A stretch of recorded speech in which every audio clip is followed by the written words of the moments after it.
ಬಂದು ಸಿಹಿ ಬಳ್ಳಿ. ಈ ಸರಿ ಕೋಸ್ ಬೆಳೆದಿದ್ದೀವಿ ಅಂದರೆ 3-4 ವರ್ಷದಿಂದ ಕೋಸ್ ಬೆಳೀತಾನೆ ಇದ್ದೀವಿ. ಆದರೆ ಈ ಸರಿ ವೆಸ್ಟೀಜ್ ಕಂಪ್ನಿ ಪ್ರಾಡಕ್ಟ್ಗಳನ್ನ ಯೂಸ್ ಮಾಡ್ಕೊಂಡು ಕೋಸ್ನ ಬೆಳೆದಿದ್ದೀವಿ.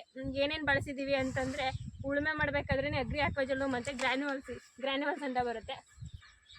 ಅದನ್ನು ಒಂದು 20 ಕುಂಟೆ ನಾವು ನಾಟಿ ಮಾಡಿರೋದ್ರಿಂದ ಅಗ್ರಿ ಆಕ್ವಾಜಲ್ಲು ಮತ್ತು ಗ್ರ್ಯಾನ್ಯುವಲ್ಸ್ 1 ಪ್ಯಾಕು, ಆಕ್ವಾಜಲ್ಲು ಅರ್ಧ ಪ್ಯಾಕ್ ಹಾಕೊಂಡು ಉಳುಮೆ ಮಾಡಬೇಕಾದ್ರೇ ಎರ್ಚ್ಕೊಬಿಟ್ಟು ರೋಟ್ರಿ ಹೊಡೆಸ್ಬಿಟ್ಟು ಆಮೇಲೆ ಅರೆ ಹೊಡ್ಕೊಂಡು ನಾಟಿನ ಮಾಡಿದ್ದೀವಿ. ನಾಟಿ ಮಾಡೋದು ಒಂದು 5ರಿಂದ 7 ದಿನದೊಳಗಡೆ ಅಗ್ರಿ ಪ್ರೊಟೆಕ್ಕು ಮತ್ತು ಯುಮುಕ್ಕನ ಸ್ಪ್ರೇ ಮಾಡಿದ್ದೀವಿ.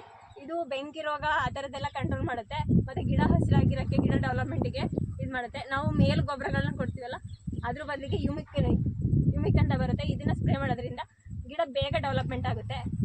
ಇದು ಒಂದು ಸರಿ ಔಷಧಿಗೆ ತಗೊಂಡಿದ್ದು 15,000 ಗಿಡಕ್ಕೆ 3 ಸರಿಗೆ ಬಂದಿದೆ. ಇದ್ರ ಜೊತೆ ಅಗ್ರಿ 82 ಅಂತ ಬರುತ್ತೆ, ಇದನ್ನ ಗಮ್ ಥರ ಯೂಸ್ ಮಾಡ್ತೀವಿ. ಇದನ್ನ ಇದ್ರ ಜೊತೆ ಮಿಕ್ಸ್ ಮಾಡ್ಕೊಂಡು ಸ್ಪ್ರೇ ಮಾಡಿದ್ದೀವಿ. ಲಾಸ್ಟಿಗೆ ಹೂ ಬರೋ ಟೈಮಲ್ಲಿ ಅಗ್ರಿ ಮಾಸ್ ಅಂತ ಬರುತ್ತೆ, ಇದನ್ನ ಸ್ಪ್ರೇ ಮಾಡೋದ್ರಿಂದ ಹೂವು ಚೆನ್ನಾಗಿ ಬರುತ್ತೆ, ಹೂವು ತೂಕ ಬರುತ್ತೆ, ಶೈನಿಂಗ್ ಬರುತ್ತೆ ಮತ್ತು ಗಿಡನೂ ಡೆವಲಪ್ಮೆಂಟ್ ಆಗುತ್ತೆ. ಇಷ್ಟನ್ನು ಬಳಸ್ಕೊಂಡು ಕೋಸ್ನ ಬೆಳೆದಿದ್ದೀವಿ. ಇಷ್ಟು ಸಾರಿ 15,000 ಗಿಡಕ್ಕೆ ಹೆಚ್ಚು ಕಮ್ಮಿ ಕೆಮಿಕಲ್ನ ಯೂಸ್ ಮಾಡ್ತಿದ್ದಾಗ 20,000 ರೂಪಾಯಿ ತನಕ ಖರ್ಚು ಬರ್ತಿತ್ತು. ಆದರೆ ಈ ಸರಿ ನಮ್ಮದು 10ರಿಂದ 12,000, ಅಂದರೆ ಸ್ಟಾರ್ಟಿಂಗು ಉಳುಮೆ ಮಾಡೋದಕ್ಕೆ ಹಾಕ್ಕೊಂಡಿದ್ದೀವಲ್ಲ, ಅದರಿಂದ ಹಿಡಿದು ಲಾಸ್ಟ್ ಹೂ ಬರೋ ಸ್ಟೇಜಿಗೆ ಹೂ ಬಂದಿದೆ. ನಾಳೆ ಕಟಾವು ಮಾಡ್ತಾರೆ.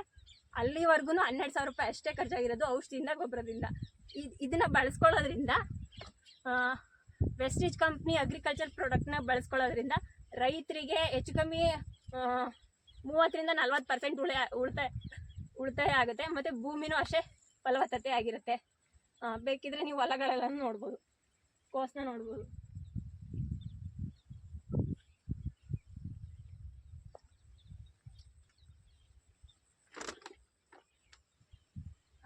ಆ ಕಡೆ ತೋರಿಸಿ.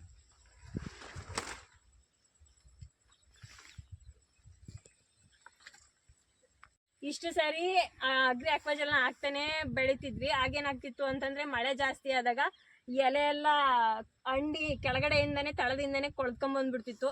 ಆವಾಗ ಕೋಸ್ ತಗೊಳ್ಳೋರು ತೊಗೊತಿರ್ಲಿಲ್ಲ.